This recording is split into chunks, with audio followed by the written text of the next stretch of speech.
திருச்சி விமான நிலையத்தில் 10 கோடி ரூபாய் மதிப்பிலான கஞ்சா பறிமுதல் செய்யப்பட்டிருக்கிறது. பாங்காக்கிலிருந்து கொழும்பு வழியே திருச்சிக்கு வந்த விமானத்தில் கஞ்சா கடத்தப்பட்டிருக்கக்கூடிய நிலையில் உடைமைகளில் மறைத்து வைத்து 10 கோடி ரூபாய் மதிப்பிலான 9 கிலோ கஞ்சா கடத்தல் செய்யப்பட்டிருக்கிறது.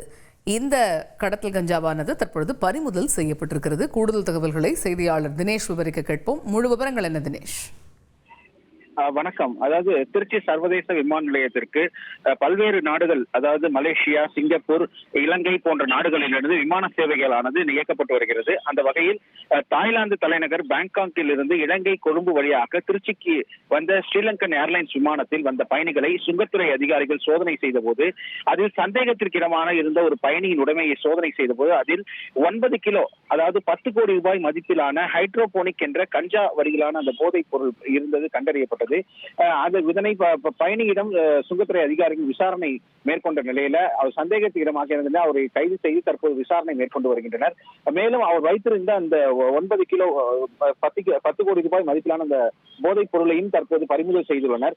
ஏற்கனவே திருச்சி சர்வதேச விமான நிலையத்தில் பல்வேறு நாடுகளில் இருந்து தங்கத்தை அதிக அளவு கடத்தி வரும் நிலையில தற்போது விமானம் வழியாக கஞ்சா போன்ற அந்த போதைப் பொருள் கடத்தல் சம்பவமானது தற்போது தொடங்கியுள்ளது. இதனை கட்டுப்படுத்த வேண்டும். தொடர்ந்து இந்த விமானத்தில் வரக்கூடிய பயணிகளை சோதனை செய்வதன் மூலம் தங்கம் மற்றும் அந்த போதைப் பொருட்களை கடத்தி வருபவர்களை கடுமையான நடவடிக்கை எடுக்க வேண்டும் என பலரின் கோரிக்கையாகவும் உள்ளது. தகவல்களுக்கு நன்றி தினேஷ். தந்தி டிவியை உங்கள் கேபிள் டிவி ஆபரேட்டரிடம் இலவசமாக கேட்டு பெறுங்கள். செய்திகளை உடனுக்குடன் தெரிந்து கொள்ள உடனே சப்ஸ்கிரைப் பண்ணுங்க.